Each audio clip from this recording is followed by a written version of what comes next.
into the Cougar Tailgate, where BYU fandom lives. Here's your host, Lauren McClain. What's up, everyone? Thanks for listening on this beautiful February afternoon. The 2022 Winter Games are upon us, which means hours and hours of watching some of the best athletes in the world compete. There are some powerful athletes, but how about the manpower behind the scenes? BYUtv's senior post-production specialist, Lex Konishi, who is currently in Beijing doing graphics, will join me later in the show. But first, it was National Girls and Women's in Sports Day earlier in the week, and I have the privilege, nay, the pleasure, of chatting with one of the best athletes to come through BYU and to accomplish things no one has done before her. Joining me now is BYU women's soccer midfielder and now a professional for the Orlando Pride, Mikayla Colohan Clough. That is Mikayla. That is a fun name to say. Can I just say that? Mikayla Colohan Clough. That's a lot of alliteration. Yeah, it's a little tongue twister, huh? It is. I love it. All right. Well, so speaking of, you got married last month to former BYU baseball player Jackson Clough. How's married life after a month? It's great. It's everything that I would have expected and wanted it to be. So we're doing great and we're really happy. Oh, I'm so glad. And you know he's going to be listening, so you have to say that. Speaking of Jackson, he, Jaron Hall, and Connor Harding, who's married to BYU women's basketball Paisley Harding, they were tweeting about how they are the second best athletes in their marriages. And I want to know, do you agree with them? Oh, no, I don't agree. They're nice, and they give us a lot of credit, which is good because they're nice, supportive husbands. But no, I don't think that I could honestly say I'm the better athlete. Ooh, I don't know about that. And I know Jackson is a great athlete, but how many sports have you two competed in since you started dating? So obviously it's not fair to play baseball and it's not fair to play soccer. I know you've played a little golf. How many other sports have you guys competed in? Literally, I think every sport that you could think of, we've tried to play against each other, and it's always against each other. It's never on the same team. So we play ping pong all the time. We play pickleball. We golf a lot. That's probably the most common one is golf. Trying to think what else there is. I mean, pretty much any sport you can think of, we've competed against each other in, and we have little tournaments set up all the time. So it's a running total. I'm sure. Oh my gosh. That sounds like a fun relationship right there. I love it. And he's a good man. Jackson's a good guy. All right, Mikayla, you came back for another year and you made it to the national championship, something that's never been done in BYU history. And you were the one who led the way. How would you describe your final season at BYU?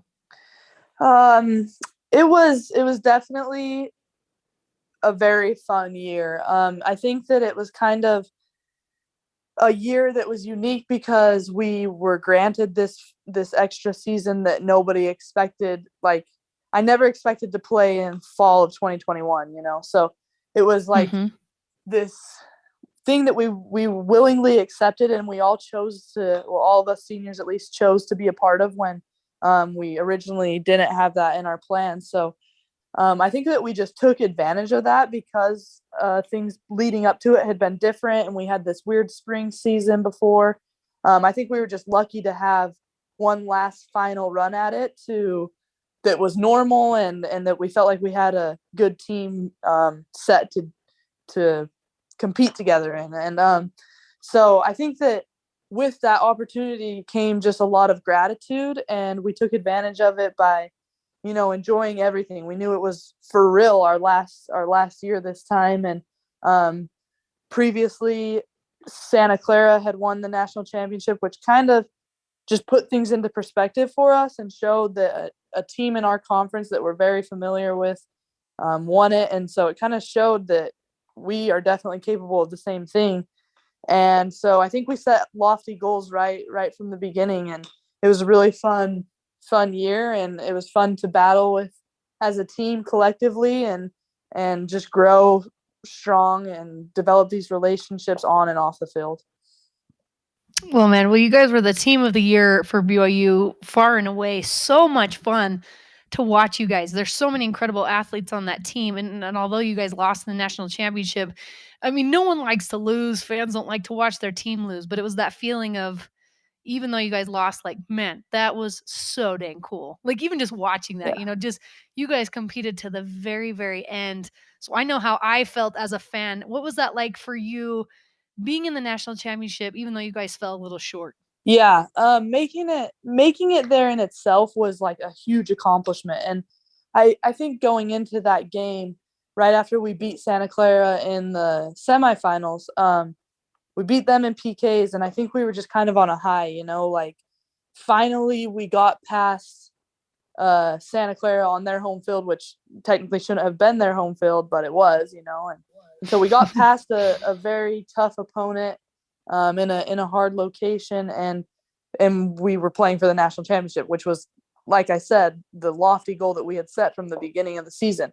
And so it was kind of like a just back to that gratitude that I mentioned before. We were just grateful and very excited to be in that situation from the beginning. And then, but we weren't, I wouldn't say we were just happy to be there, because we definitely went into that game expecting to win and wanting to win and to cap off our season with that final accomplishment. But just being able to achieve making it there with my teammates, I mean, it was just so special, and the bond that we had, and to see the effort and fight that everybody had. I mean, it sounds cliche, but it really was just a really special and unique team that I had been a part of. And I think that we were able to grow in a lot of ways other than just on the field. And so that's kind of what I take away from it, and what I was thankful for. And like you said, it was a bummer to lose, but it was just really fun and special thing to be a part of. I love it. Well, you were Top Drawer Soccer's National Player of the Year, one of the best midfielders in the country, WCC Offensive Player of the Year, and Midfielder of the Year. I think it's safe to say, Mikayla, you were an incredible athlete that made her mark on BYU forever. So for some athletes, their main motivation is to be the best. For some, they do it for family members. What would you say is the main motivation behind everything you do athletically? Yeah, I think there's probably a variety of things that go into that, but everybody definitely has their why. And I would say that mine is the relationships that I develop off the field. It's something special being able to be in those environments and situations with teammates and coaches and other staff members, and you're able to develop relationships off the field because of those situations that you're put in on the field. And it's just really fun. I mean, I leave BYU now, and I look back and I have all these strong relationships with people, and it's not because I was on the field with them, but it's because of what we went through together. And that's definitely one of my top reasons. And then my family for sure as well. And it's really fun to see all them cheering for me in the stands every game and supporting me on the road as well. I mean, I have the best support system and mentors and people in my family that I look up to and do it for. So. Well, speaking of those relationships, you've played with some of the same girls for 4 to 5 years now, and I'm sure you got close to coaches and staff members. When you think about playing soccer without them, what are your feelings like now that you've moved on? Sad. I mean, it was sad, like just seeing it all come to an end. I mean, even once we just got into the tournament, and I knew that it was kind of a winner go home situation, and even if we did continue winning, it wasn't going to be very long before I was done anyways. And so it started getting sad, but it makes you appreciate everything more. And now that I'm in a different environment with different people, I mean, starting from square one again, it just goes to show how lucky you were to have things the way they were, and how much I enjoyed those things, when sometimes you don't realize it at the time until you don't have it anymore, But I mean, I'm obviously excited for my new opportunity and my new phase of life, but my time at BYU, I think, will probably be unmatched. I don't think that I can top those experiences and relationships that I had. Jen Rockwood, I feel like, is a legend in women's college soccer. What role has Coach Rockwood played in your development as a soccer player throughout the 5 years you were there? Yeah, Jen is about as good as it gets. I think that I really do feel like there's not enough good things I can say about her. She inspired me in so many ways and helped me become the best version of myself. And I always say, whenever I'm asked about Jen, I always say she's a great coach and taught me a lot on the field, but even more so, she influenced my life off the field and helped me, grow as a person and develop in my adulting years and stuff. So she definitely is just very inspirational. But as far as soccer, she had a huge impact. I'll never forget, right when I got to BYU, she's like, "Okay, Kayla, now that you're in college, you got to play defense." And I was like, "Oh, okay." Like, I guess I'll learn how to play defense, because I was always kind of a lazy defender growing up. I did all the offensive work, but I didn't want to get back. So, she definitely shaped me to be the player that I am, and taught me more than any coach has. And I just am very grateful for the time that I had with her. So cool. And now you're hanging out in Orlando, Florida. You recently got called up to the U23 national team cap and then drafted to the Orlando Pride. What's that transition been like for you? Because you mentioned now you're starting at square one. What's that like for you? Yeah, it's really exciting, because you get to a point in your career where you're ready for the next step. You're ready for the next level of competition.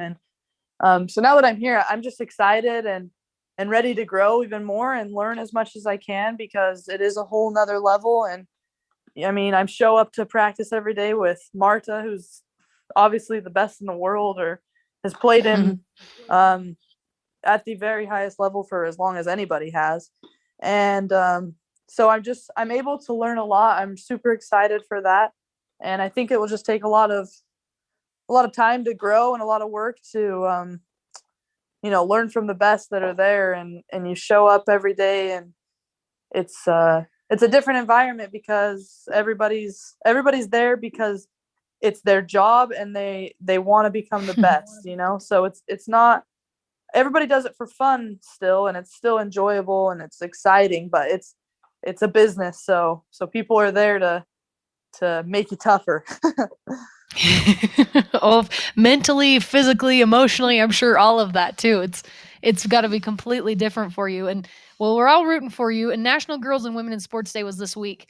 What woman, Kayla, would you say has been your biggest inspiration when it comes to what you've been able to accomplish? Oh, that is a tough question. I feel like I've looked up to so many women for so many different reasons, but I don't think anybody can top the influence that I've had, or the person that I've been influenced by the most would definitely be my mom. And whether that's sports related or not, that I just don't think anybody will ever have a bigger influence in my life, and everything that she's taught me, and she's helped me grow as a person as well as a player. Even if she didn't play soccer, she's taught me more than she would think. So I would definitely say my mom. I love that. Nothing can top a mama in my opinion. Mikayla Colohan Clough, BYU women's. Yes, they are. Mikayla Colohan Clough. Wow, why does that sound so cool coming off my tongue? BYU women's soccer midfielder and member of the Orlando Pride. Kayla, thank you so much for coming on with me and taking the time, my friend. Yeah, it was fun. Thanks for having me. All right, coming up, we'll get an inside look into the Winter Games as BYUtv's senior post-production specialist Lex Konishi joins us from Beijing, China. Don't go anywhere. This is Cougar Tailgate.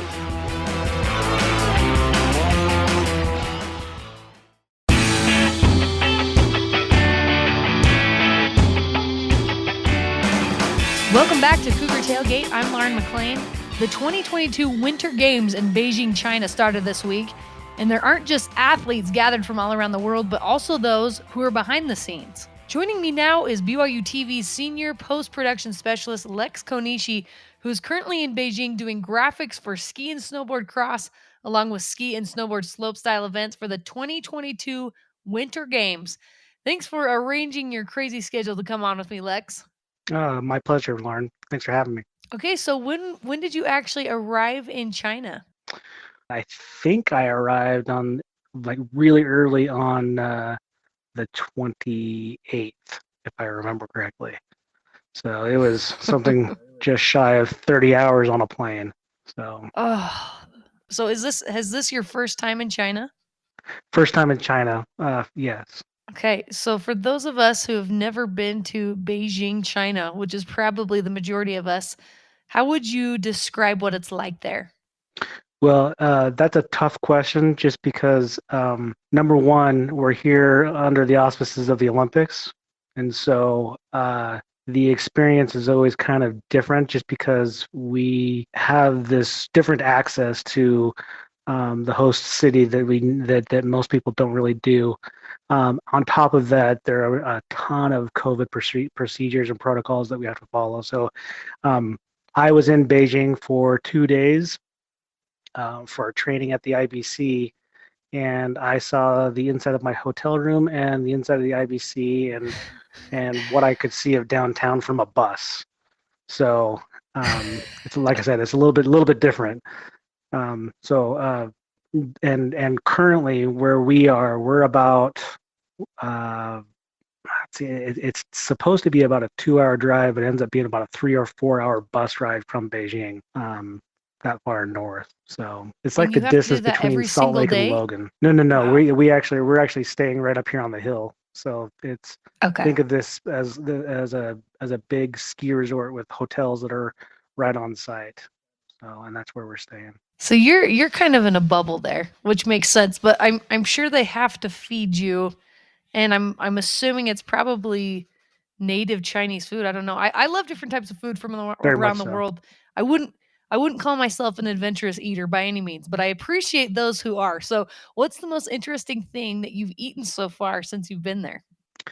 I've played it pretty safe. It's not necessarily what I've eaten, is when I've eaten it, right? And so uh, the meals that we're catered to for breakfast, we get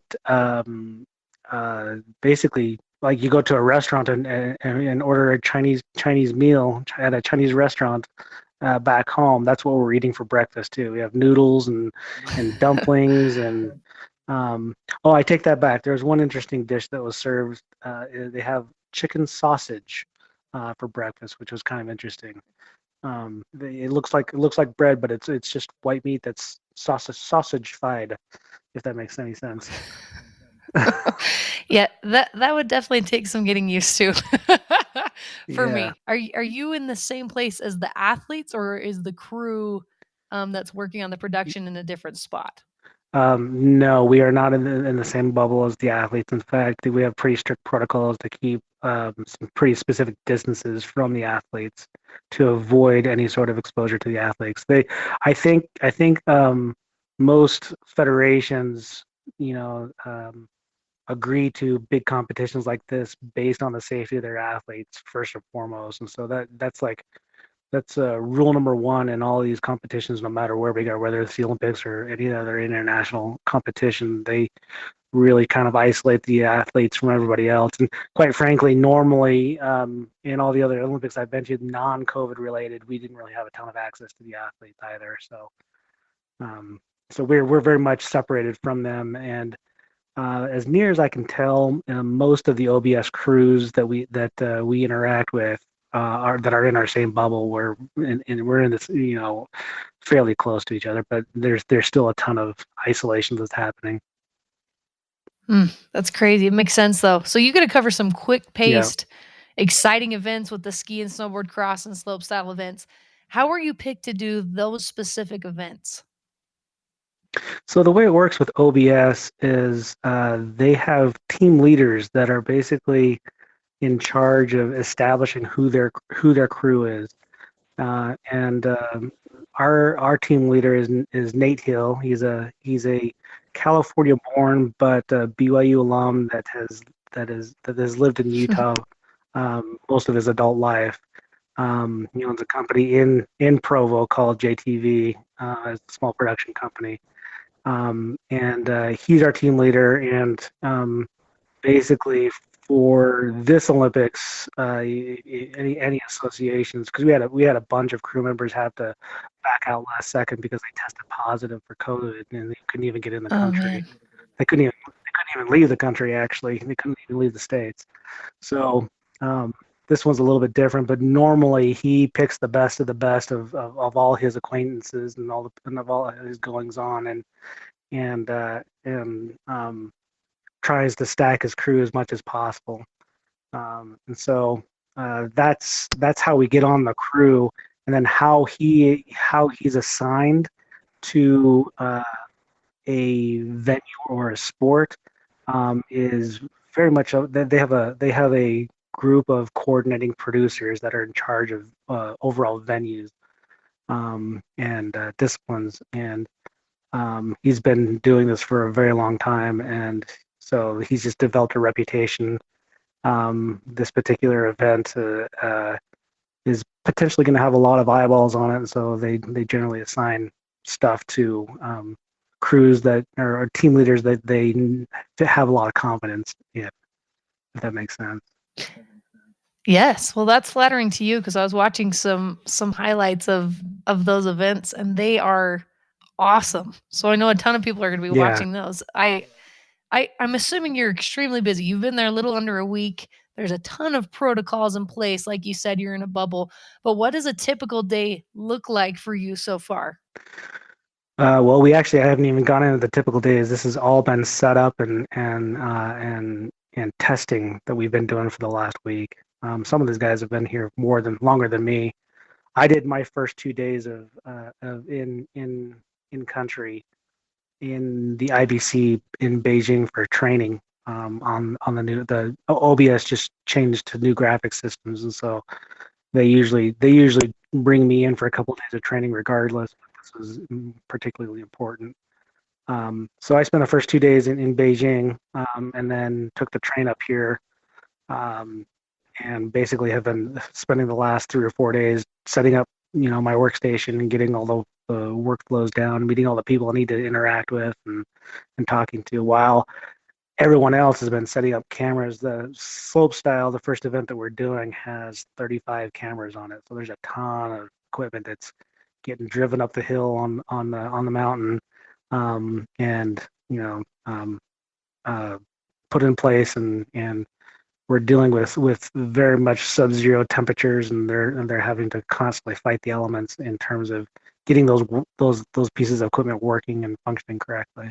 So BYU TV is a wonderful place, as you and I both know, one of the best of its kind in the country. But I'm sure covering the Winter Games is a whole different beast. So, what would you say is one of the biggest differences between the live events from the games versus like the ones you do for BYU TV?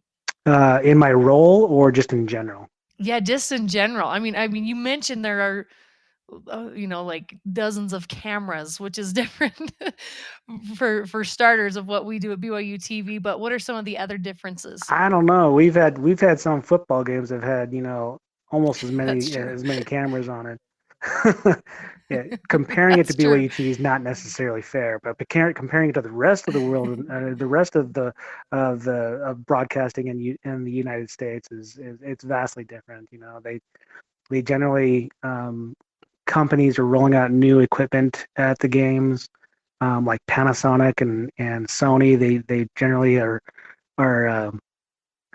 field testing a lot of brand new equipment and the best of the best kind of stuff, and um, it's um, BYU members of the BYU team that are here. They generally use this as market research for what's on the bleeding edge of technology.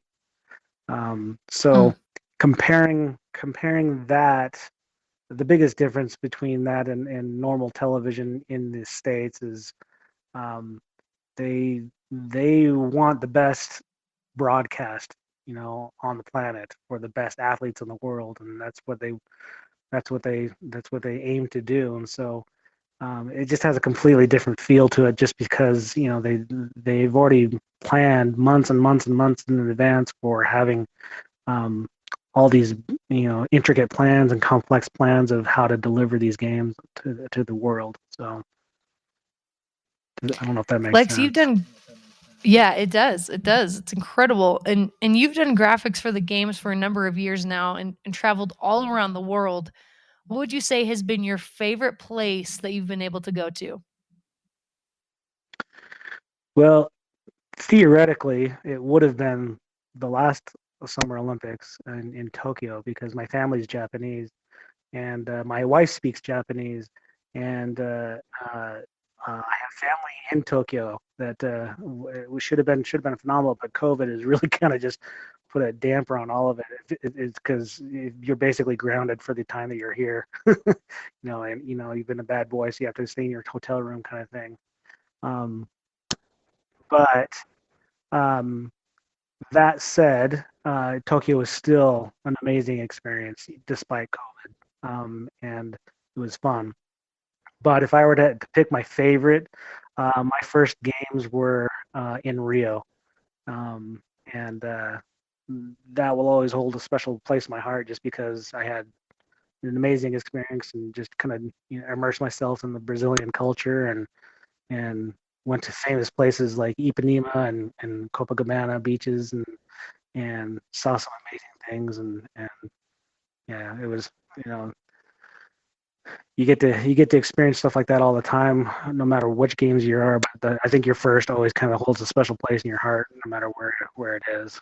Absolutely. I think that's so cool. And hopefully this COVID thing is on the downhill slide so you can actually get to explore some of these incredible places like Beijing, China.